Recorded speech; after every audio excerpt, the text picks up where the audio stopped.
What's good, everyone? Welcome back to Post-Match Thoughts with Omer. Hope everyone's doing well. Edition number 3, and unfortunately for us, it's a 3-1 defeat away to Nottingham Forest at the City Ground. Going down in a lacklustre game, it's got to be said. I think from start to finish today, we was poor. We'll get into the finer details in a moment, but obviously just wanted to give my initial thoughts, really. I think, difficult one to take today. I think a lot of hope and expectation was going into it. We spoke about it on Friday Night Live yesterday. The hope and expectation of, a same 11 that could go into today's game and really cause Nottingham Forest all sorts of trouble. We touched on Forest being, relatively strong and obviously hard to beat in recent games. I think they've conceded only 2 in their last 5 league games. There were 6 unbeaten in all competitions, and you can see why.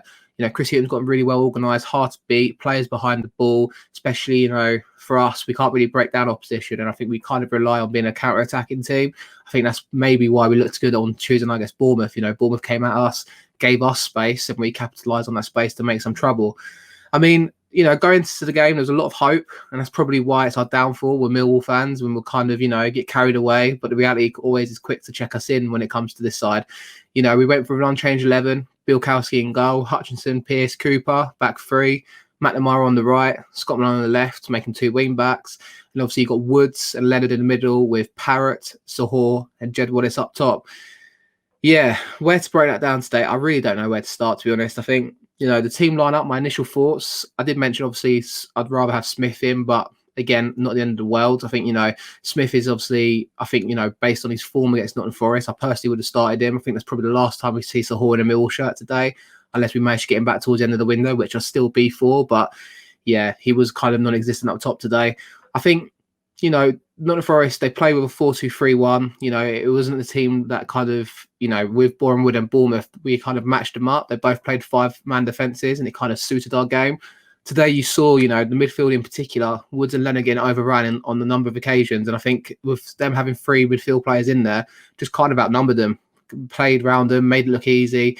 And I think early doors, I was kind of fearing the worst. I think, they kept possession really well. First 10 was all Forest. Didn't really create too many chances. I think Grabham had a chance about 6 or 7 minutes in on the edge of the 6-yard box on the left-hand side. Barton made a comfortable save.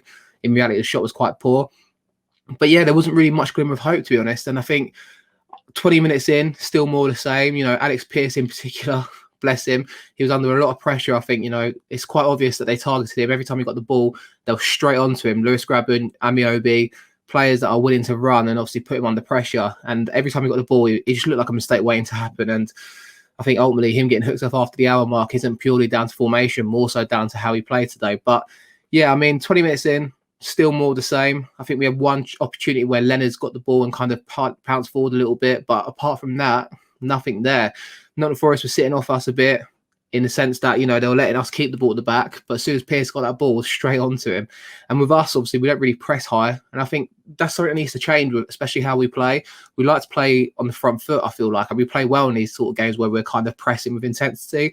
And because there's no fans there, it doesn't feel like an away game. And I don't know why we're playing like it's an away game, where we're sitting deep, letting a side like Nottingham Forest. And let's be frank, yes, last 6 games they're undefeated before today. But they've not really had anything to, tear up trees and cause any trouble in the division. And I think us giving them too much respect ultimately put pay to what we was trying to do today. 3-1 against Nottingham Forest side that have been languishing at the bottom of the league for a lot of the season. I think if you look at that on the face of it, that is a poor result. That is really poor today, especially at the start of the season with our aspirations of trying to get the playoffs. You saw what happened today where we just gave them too much respect. And I think, fair enough, 25, 30 minutes in, I think Woods plays a pass through to Parrott. Parrott's through on goal, left side of the box. Really poor shot, to be honest with you. Not his fault, he's not left-footed, but, we saw glimmers and maybe we've survived the storm. And then sure enough, Sammy Amiobi, the most left-footed player in the division, plays on the right-hand side, loves a shot from 25, 30 yards out, cuts in, unchallenged, left-footed strike. I think he gets a deflection on his way in, 1-0 to Nottingham Forest. If you're not a Forest fan, you're obviously buzzing. It's a well-deserved lead at that point. Millwall, where do I start on that one? I think we get set to half-time. I think it's obvious the formation isn't working. 4-2-3-1 probably was the option I would have gone for. We can all talk about numbers and tactics for days, don't get me wrong. But I think it was clear that, the midfield was getting overrun. Ryan Woods was kind of, off the ball. His fragilities are there to be seen. On the ball, you can see what he can offer. He's forward thinking. He tries to make passes if the option's there. We saw it with the Parrott opportunity in the first half. But, I think you need 2 midfielders next to him. I think it doesn't work having him and Leonard in the middle on their own. Leonard offers a lot. I like seeing that at the moment. He gets the ball, tries to run with it and cause some trouble when we have the ball. Loves putting in a tackle as well. I think it would just suit having Ben Thompson next to him. I don't know why we don't play Ben Thompson, but that's for Rowett to decide and answer, I suppose, in that sense. So it's half-time, 1-0 down, no changes. We get to about the hour mark. Nothing's happening. He makes a couple of changes, brings on, I think it was Bennett and Smith at that point for Sahor and Pearce. Goes to 4-2-3-1 for this at the time. And I just think, at that point, it was the opportunity was there for us kind of capitalising it. And I really did think that we maybe could spin the game on its head and try and actually turn in performance here. It didn't happen. And, Amiobi scores another goal, again, on his left foot, cutting in from the right-hand side. I think, for me, the blame for the result falls on the manager, but you've got to look at the performance and think, if you're a Millwall player and you played in the Championship, you've played against Amiobi before, he's not an unknown quantity where a youngster that's come through. You've got to ask yourself the question of, why is no one closing him down? Why is no one showing him down the right-hand side where he's not right-footed in the slightest? He's right-footed, probably the equivalent of mine, and I am right-footed, but I'm shit at it. So, why are we not letting him go down the line? Why are we showing him inwards, letting him have the chance to shoot? And fair play to him, bends it left-hand corner, but maybe could have got there. I think Carl Bates says it in the commentary. Maybe he might have had a chance to get his hand on it. I think, yeah, maybe. But nonetheless, 2-0 down, no glimmer of hope at that point. And before you know it, we're 3-0 down, a set play. And that's it. It's all she wrote. Thompson gets a consolation after coming on towards the end. We have 4 forwards on the pitch at that point. Desperate times.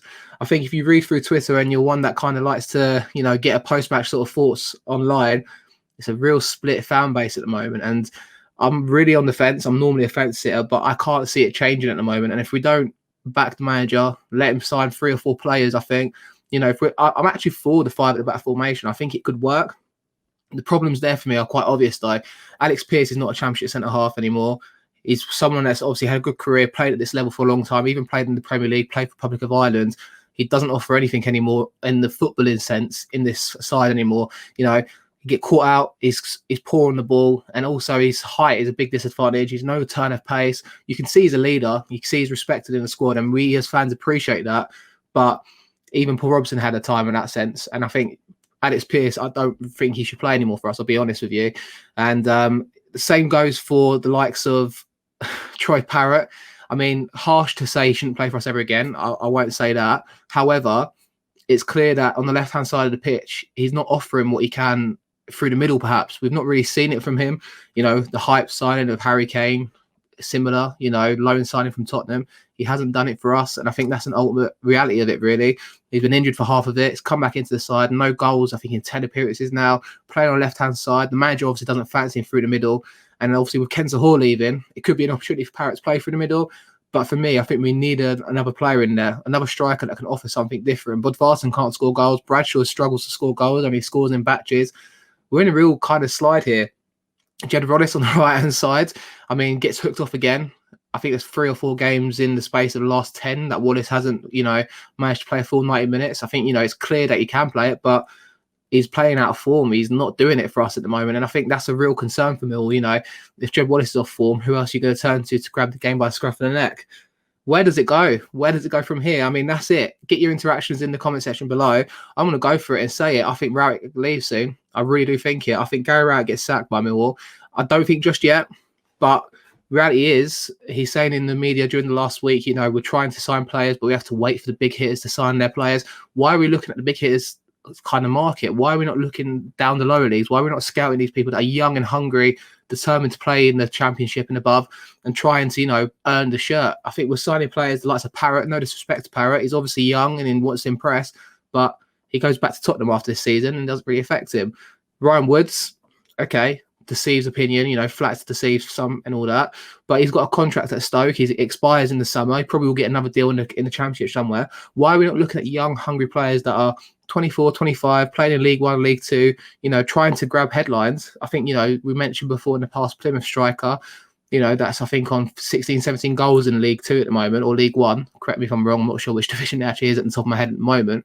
But there's obviously a clear problem with our lack of recruitment. And if it stays how it is and the same players, I don't see it changing for Rowett. I think he doesn't want to play 4-4-2. Fine. Doesn't want to play Ben Thompson. Hopefully that changes after him scoring a goal today. But I could ramble on for ages and hours. I think I've kind of lost my train of thought, but this kind of sums up how a lot of Millwall fans feel at the moment. You know, it's a real kind of conundrum for us. And yeah, I mean, we're about to record a podcast that'll be out for tomorrow morning. So make sure you tune into that. What's your thoughts? What's going to happen to Millwall here?